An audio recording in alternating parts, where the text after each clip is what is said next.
ਵਾਹਿਗੁਰੂ ਏਕ ਓੰਕਾਰ ਸਤਨਾਮ ਕਰਤਾ ਪੁਰਖ ਨਿਰਭਉ ਨਿਰਵੈਰ ਅਕਾਲ ਮੂਰਤ ਅਜੂਨੀ ਸੈਭੰ ਗੁਰ ਪ੍ਰਸਾਦ। ਫਿਰਤ ਫਿਰਤ ਪ੍ਰਭ ਆਇਆ ਪਰਿਆ ਤੋ ਸ਼ਰਨਾਏ। ਨਾਨਕ ਕੀ ਪ੍ਰਭ ਬੇਨਤੀ ਆਪਣੀ ਭਗਤੀ ਲਾਏ। ਨਾਨਕ ਕੀ ਪ੍ਰਭ ਬੇਨਤੀ ਆਪਣੀ ਭਗਤੀ ਲਾਏ। 12 ਮਹਾ ਮਾਜ ਮਹੱਲਾ ਪੰਜਵਾਂ ਕਰ ਚੌਥਾ ਏਕ ਓੰਕਾਰ ਸਤਿਗੁਰ ਪ੍ਰਸਾਦ। ਕਿਰਤ ਕਰਮ ਕੇ ਵਿਛੜੇ ਕਰ ਕਿਰਪਾ ਮੇਲੋ ਰਾਮ। ਚਾਰ ਕੁੰਠ ਦਾ ਦਿਸ ਭਰਮੈ ਥਕ ਆਏ ਪ੍ਰਭ ਕੀ ਸ਼ਾਮ। ਕਿਰਤ ਕਰਮ ਕੇ ਵਿਛੜੇ ਕਰ ਕਿਰਪਾ ਮੇਲੋ ਰਾਮ।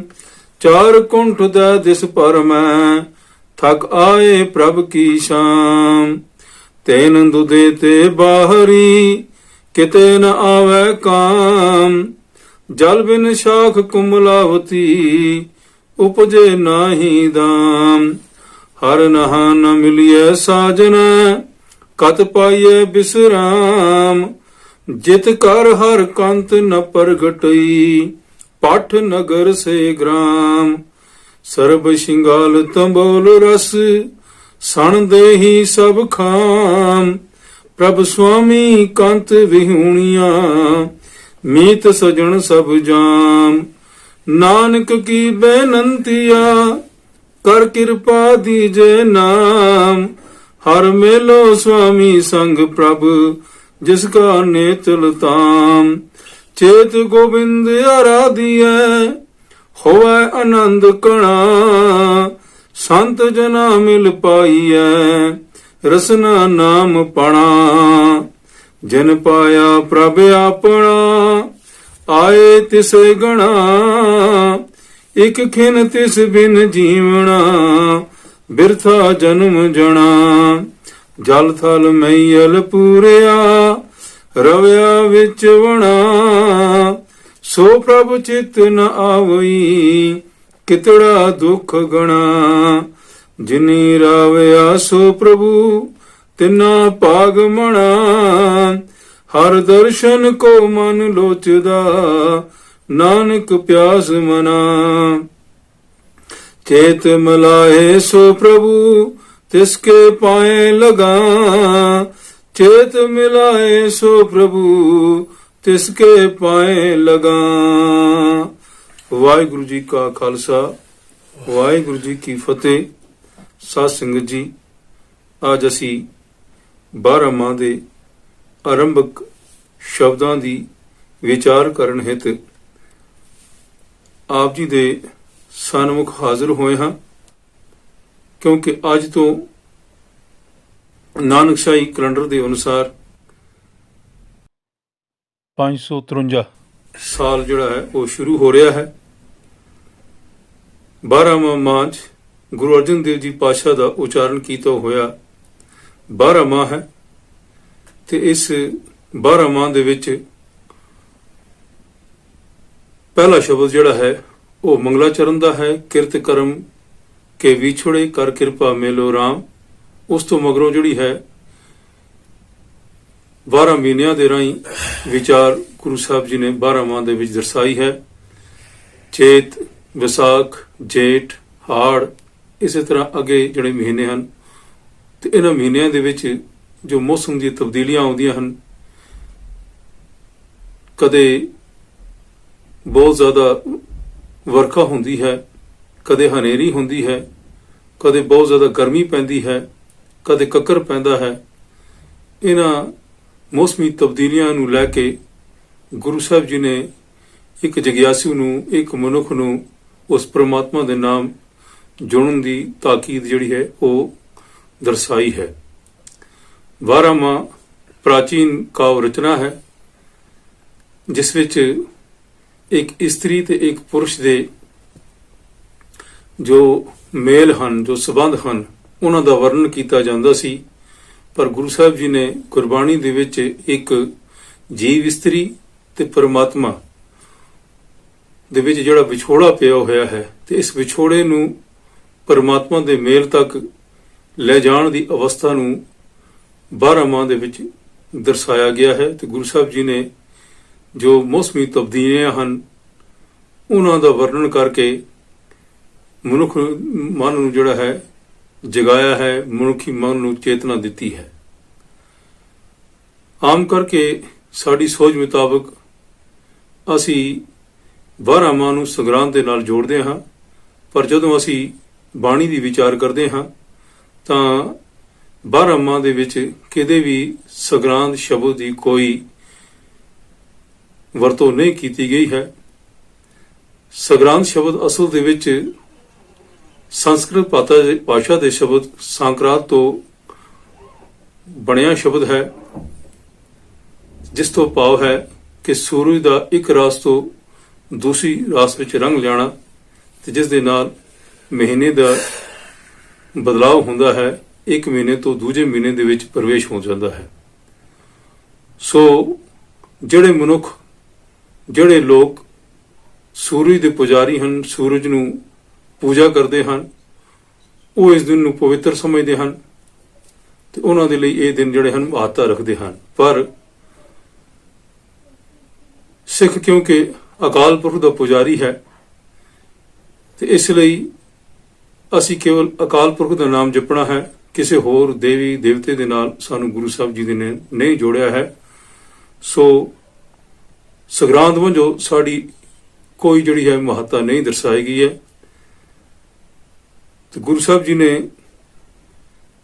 ਇਸ 12 ਮਾਹ ਦੇ ਆਰੰਭ ਦੇ ਵਿੱਚ ਜੋ ਮੰਗਲਾਚਰਨ ਦਾ ਸ਼ਬਦ ਹੈ ਉਸ ਰਾਹੀਂ ਜੋ ਸਮਝਾਉਣਾ ਕੀਤਾ ਹੈ, ਕਿਰਤ ਕਰਮ ਕੇ ਵਿਛੜੇ ਕਰ ਕਿਰਪਾ ਮੇਲੋ ਰਾਮ, ਚਾਰ ਕੁੰਠ ਦਾ ਦਿਸ ਭਰ ਮੈਂ ਥਕ ਆਏ ਪ੍ਰਭ ਕੀ ਸ਼ਾਮ।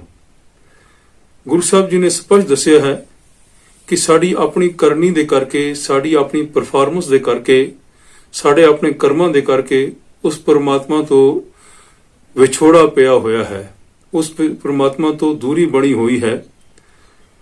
ਤੇ ਹੁਣ ਪਰਮਾਤਮਾ ਬਖਸ਼ਿਸ਼ ਕਰੋ, ਕਿਰਪਾ ਕਰੋ ਕਿ ਸਾਨੂੰ ਆਪਣੇ ਨਾਲ ਮਿਲਾ ਲਓ। ਜਦੋਂ ਅਸੀਂ ਗੁਰਮਤਿ ਸਿਧਾਂਤ ਨੂੰ ਦੇਖਦੇ ਹਾਂ ਤਾਂ ਕਰਮਾਂ ਦੇ ਬਾਰੇ ਵੱਖ-ਵੱਖ ਵਿਦਵਾਨਾਂ ਨੇ ਆਪਣੀ ਵਿਚਾਰ ਦਰਸਾਈ ਹੈ।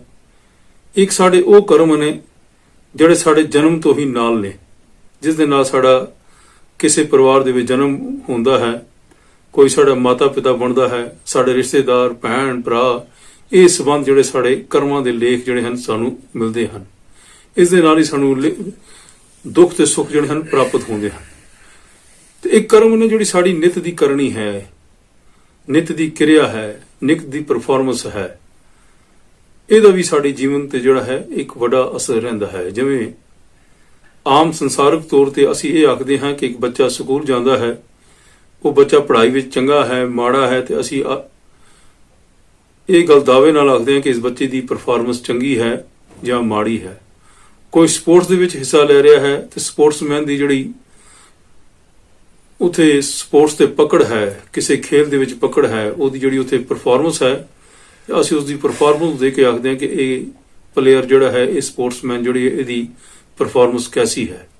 ਇੱਕ ਬਿਜ਼ਨਸਮੈਨ ਦੀ ਜਿਹੜੀ ਪਰਫਾਰਮੈਂਸ ਹੈ ਉਹਦੇ ਬਿਜ਼ਨਸ ਕਰਨ ਦੇ ਢੰਗ ਤੋਂ ਸਾਹਮਣੇ ਆਉਂਦੀ ਹੈ। ਇੱਕ ਰਾਜਨੀਤਿਕ ਦੀ ਜਿਹੜੀ ਪਰਫਾਰਮੈਂਸ ਹੈ ਉਹਦੇ ਸਿਆਸੀ ਕੈਰੀਅਰ ਤੋਂ ਬਣਦੀ ਹੈ ਕਿ ਇਹਦੀ ਰਾਜਨੀਤੀ ਵਿੱਚ ਕੈਸੀ ਪਕੜ ਹੈ, ਲੋਕਾਂ ਦੇ ਨਾਲ ਇਹਦਾ ਕੈਸਾ ਵਿਹਾਰ ਹੈ, ਉਹਦੀ ਪਰਫਾਰਮੈਂਸ ਜਿਹੜੀ ਹੈ ਉਸ ਤੋਂ ਦਰਸਾਈ ਜਾਂਦੀ ਹੈ। ਇਹ ਹੈ ਸੰਸਾਰਿਕ ਨਜ਼ਰੀਏ ਵਾਲੀ ਪਰਫਾਰਮੈਂਸ। ਇੱਕ ਪਰਫਾਰਮੈਂਸ ਹੈ ਜਿਹੜੀ ਸਾਡੇ ਅੰਦਰ ਗੁਣ ਹੈ, ਸਾਡੇ ਅੰਦਰ ਦੀ ਪਰਫਾਰਮੈਂਸ ਹੈ, ਸਾਡਾ ਅਧਿਆਤਮਿਕ ਜੀਵਨ ਹੈ, ਤੇ ਉਹ ਸਾਡੀ ਕਰਨੀ ਬਣਨੀ ਹੈ, ਜਿਸ ਬਾਰੇ ਗੁਰਬਾਣੀ ਵਿੱਚ ਵੀ ਆਖਿਆ ਗਿਆ, ਜੈ ਕਰਨੀ ਤੈ ਪੂਰੀ ਮਤ ਕਰਨੀ ਬਾਝੋਂ ਕਾਟੋ ਕੱਟ।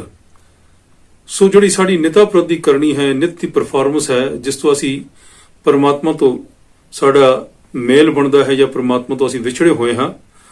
ਗੁਰੂ ਸਾਹਿਬ ਜੀ ਨੇ ਦੱਸਿਆ, ਕਿਰਤ ਕਰਮ ਕੇ ਵਿਛੜੇ ਕਰ ਕਿਰਪਾ ਮੇਲੋ ਰਾਮ। ਅਸੀਂ ਆਪਣੇ ਕਰਮਾਂ ਕਰਕੇ ਇਹ ਪਰਮਾਤਮਾ ਤੇਰੇ ਤੋਂ ਵਿਛੜੇ ਹੋਏ ਹਾਂ। ਹੁਣ ਮੈਨੂੰ ਸੂਝ ਪ੍ਰਾਪਤ ਹੋਈ ਹੈ, ਮੈਂ ਬੇਨਤੀ ਕਰਦੀ ਹਾਂ ਕਿ ਪਰਮਾਤਮਾ ਤੂੰ ਆਪਣੇ ਨਾਲ ਸਾਨੂੰ ਮਿਲਾ ਦੇ, ਕਿਉਂਕਿ ਇਹ ਜਿਹੜਾ ਮਨੁੱਖਾ ਜਨਮ ਸਾਨੂੰ ਪ੍ਰਾਪਤ ਹੋਇਆ ਹੈ ਇਹਦੇ ਬਾਰੇ ਵੀ ਗੁਰਬਾਣੀ ਸਾਨੂੰ ਸਮਝਾਉਂਦੀ ਹੈ। ਭਈ ਪ੍ਰਾਪਤ ਮਾਨਕ ਦੇ ਹੋਰੀਆ ਗੋਬਿੰਦ ਮਿਲਣ ਕੀ ਇਹ ਤੇਰੀ ਬਰੀਆ। ਇਹ ਸਾਨੂੰ ਇੱਕ ਅਵਸਰ ਮਿਲਿਆ ਹੈ, ਇੱਕ ਵਾਰੀ ਮਿਲੇ ਹੈ, ਇੱਕ ਮੌਕਾ ਮਿਲਿਆ ਹੈ ਕਿ ਅਸੀਂ ਇਸ ਜਨਮ ਦੇ ਵਿੱਚ ਉਸ ਪ੍ਰਮਾਤਮਾ ਦਾ ਨਾਮ ਜਪ ਸਕੀਏ, ਉਸ ਪ੍ਰਮਾਤਮਾ ਦੇ ਨਾਲ ਅਸੀਂ ਮੇਲ ਪ੍ਰਾਪਤ ਕਰੀਏ। ਚਾਰ ਕੁੰਠ ਦਾ ਦਿਸ ਭਰਮੈ ਥਕ ਆਏ ਪ੍ਰਭ ਕੀ ਸ਼ਾਮ। ਮੈਨੂੰ ਇਹ ਹਕੀਕਤ ਪਤਾ ਲੱਗੀ ਹੈ ਕਿ ਮੈਂ ਚਾਰੇ ਦਿਸ਼ਾਵਾਂ ਦਾ ਭਰਮਣ ਕੀਤਾ ਹੈ। 10 ਚਾਰੇ ਕੁੰਠ, ਚਾਰੇ ਪਾਸੇ 10 ਦਿਸ਼ਾਵਾਂ, ਇਹਨਾਂ ਸਾਰਿਆਂ ਦਾ ਭਰਮਣ ਕੀਤਾ ਹੈ। ਥਕ ਆਏ ਪ੍ਰਭ ਕੀ ਸ਼ਾਮ। ਹੈ ਪ੍ਰਮਾਤਮਾ, ਹੁਣ ਮੈਂ ਤੇਰੀ ਸ਼ਰਨ ਦੇ ਵਿੱਚ ਆਇਆ ਹਾਂ। ਤੇ ਮੈਨੂੰ ਇਹ ਗੱਲ ਸਮਝ ਆਈ ਹੈ, ਤੈਨ ਦੁਦੇ ਤੇ ਬਾਹਰੀ ਕਿਤੇ ਨ ਆਵੇ ਕਾਮ। ਜਿਵੇਂ ਦੁੱਧ ਤੋਂ ਸਖਣੀ ਗਾਂ ਹੈ, ਉਹ ਕਿਸੇ ਕੰਮ ਨਹੀਂ ਆਉਂਦੀ, ਤੇ ਇਸੇ ਤਰੀਕੇ ਦੇ ਨਾਲ ਜਿਹੜੇ ਮਨੁੱਖ ਪ੍ਰਮਾਤਮਾ ਦਾ ਨਾਮ ਨਹੀਂ ਜਪਦੇ, ਪ੍ਰਮਾਤਮਾ ਦੇ ਨਾਮ ਤੋਂ ਦੂਰੀ ਬਣਾਏ ਰੱਖਦੇ ਹਨ, ਨਾਮ ਤੋਂ ਬਿਨਾ ਉਸ ਜੀਵਨ ਦੀ ਵੀ ਕੋਈ ਪਾਇਆ ਨਹੀਂ ਰਹਿੰਦੀ।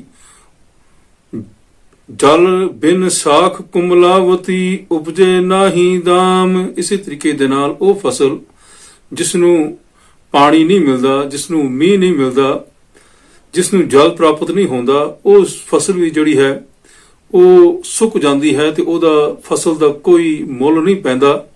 ਇਸੇ ਤਰੀਕੇ ਦੇ ਨਾਲ ਨਾਮ ਤੋਂ ਵਿਹੂਣੇ ਜੀਵਨ ਦਾ ਵੀ ਕੋਈ ਮੁੱਲ ਨਹੀਂ ਹੈ, ਕੋਈ ਅਰਥ ਨਹੀਂ ਹੈ। ਇਸ ਗੱਲ ਦੀ ਸੂਝ ਜਿਹੜੀ ਹੈ ਉਹ ਪ੍ਰਾਪਤ ਹੋਈ ਹੈ। ਹਰ ਨਹਾ ਨ ਮਿਲੀਏ ਸਾਜਨੈ ਕਤ ਪਾਈਏ ਵਿਸਰਾਮ। ਗੁਰੂ ਸਾਹਿਬ ਜੀ ਨੇ ਦੱਸਿਆ ਹੈ, ਜਿਵੇਂ ਇੱਕ ਇਸਤਰੀ ਨੂੰ ਆਪਣੇ ਪਤੀ ਦਾ ਸੁੱਖ ਪ੍ਰਾਪਤ ਨਾ ਹੋਏ, ਪਤੀ ਦੀ ਸਹਿਜ ਪ੍ਰਾਪਤ ਨਾ ਹੋਏ, ਤਾਂ ਉਹ ਦੁਖੀ ਰਹਿੰਦੀ ਹੈ।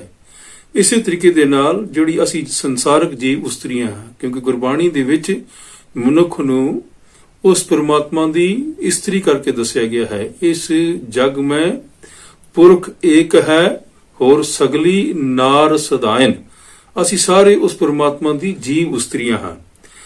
ਗੁਰੂ ਸਾਹਿਬ ਜੀ ਨੇ ਦੱਸਿਆ ਕਿ ਇਸੇ ਤਰੀਕੇ ਦੇ ਨਾਲ ਜਿਸ ਜੀਵ ਇਸਤਰੀ ਨੂੰ ਉਸ ਪਰਮਾਤਮਾ ਦੀ ਸਹਿਜ ਪ੍ਰਾਪਤ ਨਹੀਂ ਹੋਈ, ਉਹ ਪਰਮਾਤਮਾ ਦਾ ਮੇਲ ਪ੍ਰਾਪਤ ਨਹੀਂ ਹੋਇਆ, ਤਾਂ ਉਹ ਫਿਰ ਜਿਹੜੇ ਹੈ ਆਤਮਿਕ ਤੌਰ ਤੇ ਖੁਸ਼ ਨਹੀਂ ਰਹਿ ਸਕਦੀ, ਆਤਮਿਕ ਤੌਰ ਤੇ ਆਨੰਦ ਉਹਨੂੰ ਪ੍ਰਾਪਤ ਨਹੀਂ ਹੋ ਸਕਦਾ। ਜਿਤ ਕਰ ਹਰ ਕੰਤ ਨ ਪ੍ਰਗਟਈ ਪਠ ਨਗਰ ਸੇ ਗ੍ਰਾਮ। ਜਿਸ ਹਿਰਦੇ ਘਰ ਦੇ ਵਿੱਚ ਉਸ ਪਰਮਾਤਮਾ ਦਾ ਨਾਮ ਨਹੀਂ ਹੈ, ਕੰਤ ਤੋਂ ਭਾਵ ਖਸਮ, ਉਸ ਖਸਮ ਦਾ ਪਿਆਰ ਨਹੀਂ ਹੈ, ਉਸ ਦੇ ਭਾਣੇ ਫਿਰ ਸਾਰੇ ਜਿਹੜੇ ਸ਼ਿੰਗਾਰ ਨੇ, ਸਾਰੇ ਪਾਨਾਂ ਦੇ ਬੀੜੇ ਹਨ, ਭਾਵੇਂ ਕਿਤਨੇ ਵੀ ਹਾਰ ਸ਼ਿੰਗਾਰ ਦਿੱਤੇ ਜਾਣ, ਉਹ ਸਾਰੇ ਉਹਨੂੰ ਜਿਹੜੇ ਹਨ ਉਹ ਫਿਰ ਤੁੱਛ ਹੀ ਲੱਗਦੇ ਹਨ, ਉਹਨਾਂ ਦੀ ਕੋਈ ਪਾਇਆ ਨਹੀਂ ਰਹਿੰਦੀ। ਸਰਬ ਸ਼ਿੰਗਾਰ ਤੇ ਮੋਲ ਰਸ ਸਣਦੇ ਹੀ ਸਭ ਖਾਮ। ਜਦੋਂ ਪ੍ਰਮਾਤਮਾ ਦਾ ਨਾਮ ਚੇਤੇ ਨਾ ਆਵੇ, ਤੇ ਗੁਰੂ ਸਾਹਿਬ ਜੀ ਨੇ ਦੱਸਿਆ ਜਿਸ ਤਰ੍ਹਾਂ ਇੱਕ ਇਸਤਰੀ ਨੂੰ ਆਪਣੇ ਪਤੀ ਦੀ ਸਹਿਜ ਦਾ ਸੁੱਖ ਪ੍ਰਾਪਤ ਨਹੀਂ ਹੋ ਰਿਹਾ ਤੇ ਉਹ ਦੁਖੀ ਹੈ, ਇਸ ਤਰੀਕੇ ਦੇ ਨਾਲ ਹੀ ਉਹ ਮਨੁੱਖ ਜਿਨ੍ਹਾਂ ਨੂੰ ਪ੍ਰਮਾਤਮਾ ਦਾ ਨਾਮ ਨਹੀਂ ਮਿਲ ਰਿਹਾ, ਉਹ ਜੀਵ ਇਸਤਰੀਆਂ ਜਿਹੜੇ ਪ੍ਰਮਾਤਮਾ ਦੇ ਨਾਮ ਤੋਂ ਦੂਰ ਨੇ, ਉਹਨਾਂ ਦੇ ਭਾਣੇ ਵੀ ਫਿਰ ਭਾਵੇਂ ਕਿਤਨੇ ਸ਼ਿੰਗਾਰ ਕੀਤੇ ਜਾਣ, ਉਹ ਸਾਰੇ ਸ਼ਿੰਗਾਰ ਜਿਹੜੇ ਹਨ ਉਹ ਵਿਅਰਥ ਹਨ, ਉਹਨਾਂ ਦੀ ਕੋਈ ਪਾਇਆ ਜਿਹੜੀ ਹੈ ਉਹ ਨਹੀਂ ਰਹਿੰਦੀ। ਇਸ ਤਰੀਕੇ ਦੇ ਨਾਲ ਉਹ ਉਸ ਇਸਤਰੀ ਨੂੰ ਜਿਸ ਨੂੰ ਆਪਣੇ ਕੰਤ ਦੀ, ਆਪਣੇ ਖਸਮ ਦੀ ਸਹਿਜ ਪ੍ਰਾਪਤ ਨਹੀਂ ਹੋਈ, ਉਹਨੂੰ ਆਪਣਾ ਸਰੀਰ ਤੱਕ ਜਿਹੜਾ ਹੈ ਉਹ ਵਿਅਰਥ ਲੱਗਦਾ ਹੈ, ਤੇ ਜਿਹੜੇ ਪਰਮਾਤਮਾ ਦੇ ਨਾਮ ਤੋਂ ਵੀ ਹੁਣੇ ਹਨ ਉਹਨਾਂ ਦਾ ਜੀਵਨ, ਉਹਨਾਂ ਦਾ ਸਰੀਰ ਵੀ ਜਿਹੜਾ ਹੈ ਉਹ ਵਿਅਰਥ ਰਹਿੰਦਾ ਹੈ।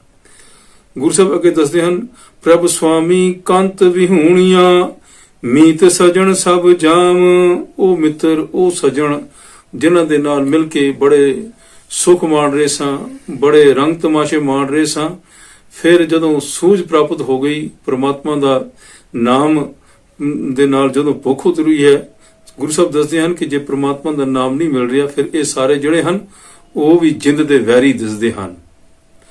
ਨਾਨਕ ਕੀ ਬੇਨੰਤੀਆ ਕਰ ਕਿਰਪਾ ਦੀਜੇ ਨਾਮ।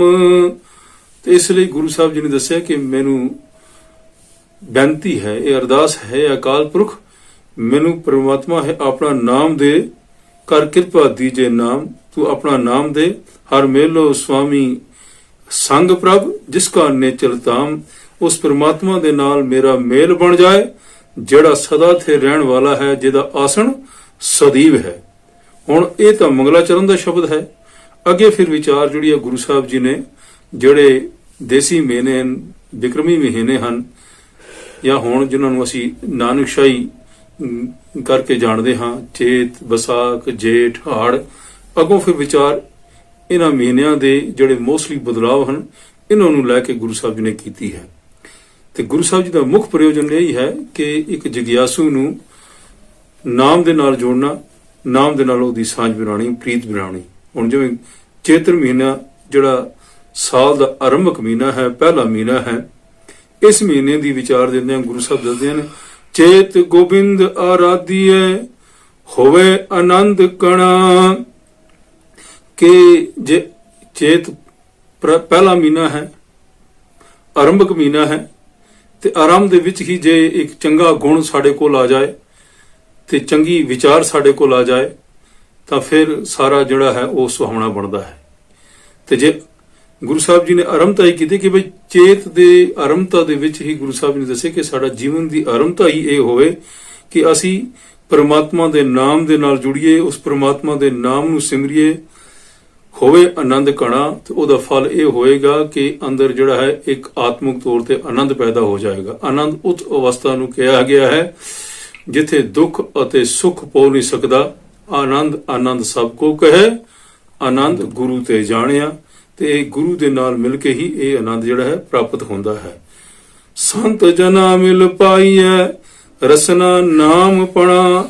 ਤੇ ਇਹ ਨਾਮ ਦੀ ਜਿਹੜੀ ਦਾਤ ਹੈ ਪ੍ਰਾਪਤ ਕਿਤੋਂ ਹੁੰਦੀ ਹੈ? ਸੰਤ ਜਨਾ ਮਿਲ ਪਾਈਏ। ਜਦੋਂ ਅਸੀਂ ਸੰਤ ਜਨਾਂ ਦੀ ਸੰਗਤ ਕਰਦੇ ਹਾਂ, ਚੰਗੇ ਮਨੁੱਖਾਂ ਦੀ ਸੰਗਤ ਕਰਦੇ ਹਾਂ, ਗੁਰੂ ਦੀ ਸੰਗਤ ਵਿੱਚ ਆਉਂਦੇ ਹਾਂ, ਗੁਰੂ ਦੇ ਕੋਲ ਬਹਿੰਦੇ ਹਾਂ, ਗੁਰਬਾਣੀ ਜਪਦੇ ਹਾਂ, ਤਾਂ ਫਿਰ ਇਹ ਸੰਗਤ ਇਸ ਦੇ ਨਾਲ ਕੀ ਹੁੰਦਾ ਹੈ? ਸੰਤ ਜਨਾ ਮਿਲ ਪਾਈਏ ਰਸਨਾ ਨਾਮ ਪਣਾ। ਉਥੋਂ ਫਿਰ ਇਹ ਨਾਮ ਦੀ ਦਾਤ ਮਿਲਦੀ ਹੈ ਤੇ ਰਸਨਾ ਦੇ ਨਾਲ, ਜੀਵ ਦੇ ਨਾਲ ਉਸ ਪ੍ਰਮਾਤਮਾ ਦੇ ਨਾਮ ਜਪਣ ਦੀ ਜਾਚ ਵੀ ਜਿਹੜੀ ਹੈ ਉਹ ਉਥੋਂ ਸਾਨੂੰ ਮਿਲਦੀ ਹੈ ਸੰਗਤ ਦੇ ਵਿੱਚੋਂ।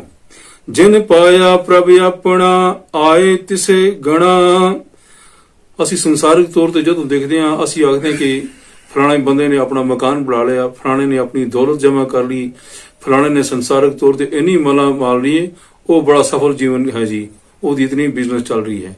ਪਰ ਗੁਰੂ ਸਾਹਿਬ ਜੀ ਨੇ ਇਹ ਹਕੀਕਤ ਦੱਸੀ ਹੈ ਕਿ ਜਿਨ ਪਾਇਆ ਪ੍ਰਭ ਆਪਣਾ ਆਏ ਤਿਸੇ ਗਣਾ।